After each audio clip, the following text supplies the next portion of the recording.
It was a crisp October evening in Toronto. The city's skyline sparkled in the distance, casting reflections on the damp streets. Chris adjusted the collar of his coat as he leaned against the wrought iron railing outside the dimly lit bar where he was supposed to meet her. Her name was Lilith. They'd matched on a dating app a week ago, and her photos carried an ethereal quality. Pale skin, raven black hair, and eyes so dark they seemed to swallow light. Her messages had been teasingly cryptic, peppered with old-fashioned turns of phrase. Despite the odd vibe, Chris was intrigued, and a little desperate for some excitement.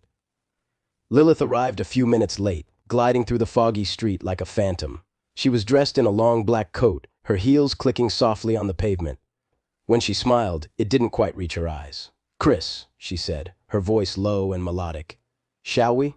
They started with drinks at the bar. Lilith ordered a red wine, staring at Chris over the rim of her glass as he tried to make small talk.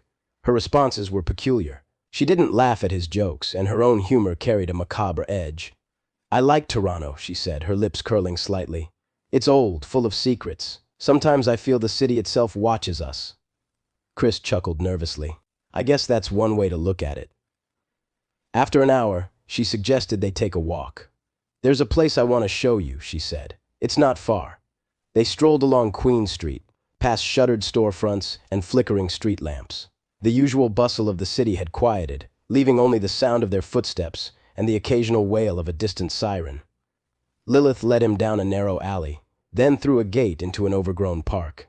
"I don't think I've ever been here before," Chris said, shivering as the temperature seemed to drop. "Most people haven't," she replied. "It's forgotten." The park was eerie, with gnarled trees casting claw-like shadows and the faint smell of damp earth. At its center stood an old stone gazebo. Lilith stopped under its arch, turning to face him. "Do you believe in ghosts?" she asked suddenly. Chris laughed, unsure if she was joking. "Not really. Do you?" Her smile widened, but her eyes remained cold. "I don't believe. I know." Before Chris could respond, the air grew heavy. The wind stilled, and the distant hum of the city seemed to vanish. He felt a prickling at the back of his neck and turned to look over his shoulder. Shadows moved, not the shadows of trees or clouds, but something alive, creeping toward them. "Lilith, what's going on?" he asked, his voice shaking. "You're about to meet them," she said softly. Chris backed away, but Lilith grabbed his wrist with a grip far stronger than he expected. Her eyes glowed faintly now, a deep crimson that seemed to pulse in time with his racing heart. "Who?" he stammered. The shadows coalesced into figures, vague, humanoid shapes that seemed to flicker and blur at the edges. Whispers filled the air, an unintelligible cacophony that made his head throb. "They've been waiting for someone like you," Lilith whispered. "Someone curious. And someone alone." Chris yanked his arm free and stumbled backward.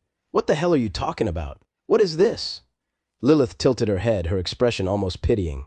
"You've felt it, haven't you? The emptiness, the yearning. That's why you swiped on me." The whispers grew louder, and Chris saw faces in the shadows now.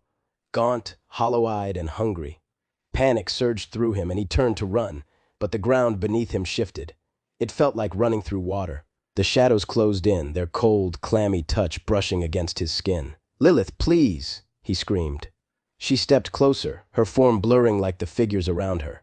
"It won't hurt for long," she said. "And after, you'll never be alone again." Chris's screams echoed through the park as the shadows enveloped him. When silence fell, the park was empty. The wind picked up, carrying away the faint scent of wine and earth. Lilith emerged from the shadows, her form solidifying as she adjusted her coat. She pulled out her phone, scrolling through profiles until she found her next match. Smiling faintly, she sent a message. "Shall we meet?"